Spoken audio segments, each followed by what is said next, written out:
സ്നേഹമുള്ള സഹോദരങ്ങളെ, ടാഗോറിന്റെ ഒരു കവിതയിൽ നാം ഇപ്രകാരം കാണുന്നു. അസ്തമിച്ചു തുടങ്ങിയ സൂര്യൻ ദുഃഖത്തോടെ ചോദിച്ചു, ആരുണ്ട് എൻ്റെ വെളിച്ചം ഏറ്റുവാങ്ങാൻ? ആരും ഉത്തരം പറഞ്ഞില്ല. അപ്പോൾ ഒരു മൺചിരാതിലെ ദുർബലയായ ചെറുദീപനാളം ലജ്ജയോടെ പറഞ്ഞു, ഞാനുണ്ട് പ്രഭോ, അങ്ങയുടെ വെളിച്ചം ഏറ്റുവാങ്ങാൻ. സത്യത്തിൽ നമുക്ക് ചുറ്റും അന്ധകാരം ഇന്ന് വല്ലാതെ കട്ട പിടിക്കുന്നുണ്ട്. എവിടെയെങ്കിലുമൊക്കെ ഒരു ദൂരയാത്ര കഴിഞ്ഞ് നാം മടങ്ങി വരുവാൻ അല്പം താമസിച്ചാൽ നമ്മുടെ ഭവനങ്ങളിൽ അന്ധകാരമായിരിക്കും ഉണ്ടാകുക. നമ്മുടെ സാന്നിധ്യമാണ് ആ ഭവനത്തിന് വെളിച്ചമായി തീരുന്നത്. ക്രിസ്തു പറയുന്നു, ഞാനാണ് ലോകത്തിൻ്റെ വെളിച്ചം. വീണ്ടും പറയുന്നു, നിങ്ങളാണ് ലോകത്തിൻ്റെ വെളിച്ചം.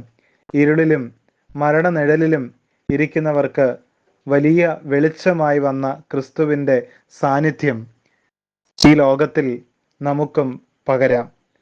വീണ്ടും ഗുരു പറയുന്നു, നിന്നിലുള്ള വെളിച്ചം ഇരുട്ടായാൽ ഇരുട്ട് എത്ര വലിയത്.